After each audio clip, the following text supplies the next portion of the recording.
और इंडिगो संकट पर नागरिक उड्डयन मंत्री ने संसद में जवाब दिया। उन्होंने कहा कि इंडिगो पर उचित कार्रवाई की जाएगी। मंत्री राममोहन नायडू ने लोकसभा में क्या कहा, आइए आपको रिपोर्ट दिखाते हैं।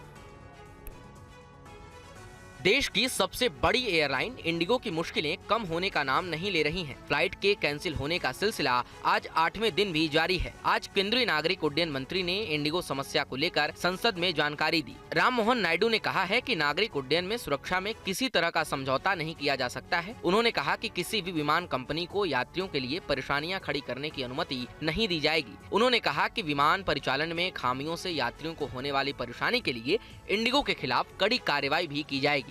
Accountability will be ensured. DGCA has issued show cause notices to Indigo's senior leadership and commenced a detailed enforcement investigation. Depending on the outcome, strict and appropriate action as empowered under the aircraft rules and act will be taken. No airline, however large, will be permitted to cause such hardship to passengers through planning failures, non-compliance और non-adherence to statutory provisions.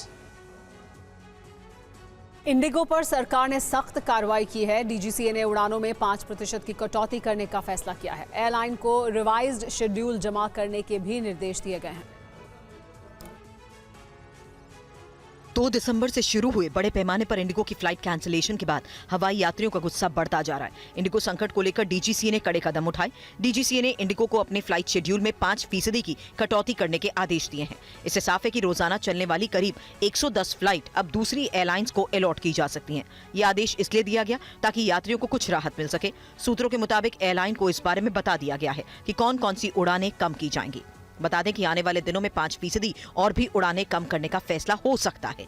इस बात पर निर्भर करेगा कि Indigo प्रतिदिन कितनी उड़ानें सही समय पर चला पाती है। गर्मियों के लिए 14,158 साप्ताहिक घरेलू उड़ानों की मंजूरी थी। विंटर शेड्यूल में दैनिक घरेलू उड़ानें 6% बढ़कर 15,014 हो गई हैं। हजारों फ्लाइट कैंसिल होने के बाद इंडिगो सवालों के घेरे में है। इस मुद्दे पर सरकार कड़े एक्शन की तैयारी में है। अब देखना होगा कि सरकार इंडिगो के खिलाफ और क्या-क्या कार्रवाई कर सकती है। और वहीं आम आदमी पार्टी के संयोजक अरविंद केजरीवाल ने कहा कि इंडिगो एयरलाइंस ने मोदी सरकार को घुटनों पर ला दिया। उन्होंने पूछा कि ऐसा कैसे संभव हुआ। मुझे लगता है कि देश में इस वक्त इतनी ज्यादा समस्याएं हैं, उन समस्याओं के ऊपर चर्चा होनी चाहिए। अभी ये जो इंडिगो एयरलाइंस का पूरा घटनाक्रम हुआ, हजारों की संख्या में एयरपोर्ट्स के ऊपर अफरा तफरी मची हुई थी। पूरी दुनिया भारत की तरफ देख रही थी। 21वीं सदी का भारत एक आधुनिक भारत होना चाहिए और हमसे अपनी एयरलाइंस नहीं संभलती। कुछ तो गड़बड़ है।